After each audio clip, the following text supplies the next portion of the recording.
verify that they lived there. And if 7 days had passed and they didn't live there, I put them back in prison. And I did everything I could to keep them off the streets. When I came to this country, well, to the Federation, I sought help from the United States because I wanted to start a special victims unit. And that unit was going to be dedicated to investigating crimes against children and crimes against women. And once we had what we needed, we went forward and we put them in jail.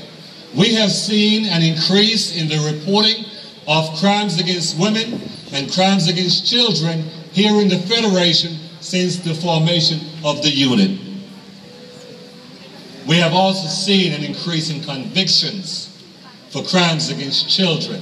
And right now, before I go any further, I'd like to ask the team. We have 3/4 of the team here with us today. Will you stand, please? Thank you. You may be seated. Last year, I requested of the United States to finance the travel to the conference in Dallas, Crimes Against Children Conference, so that the officers here in the Federation assigned to the unit will have an understanding of just how big the problem is. It's not just here in this Federation. It's all across the world. But sometimes if all you know is what you know, you don't do anything or you don't do as much.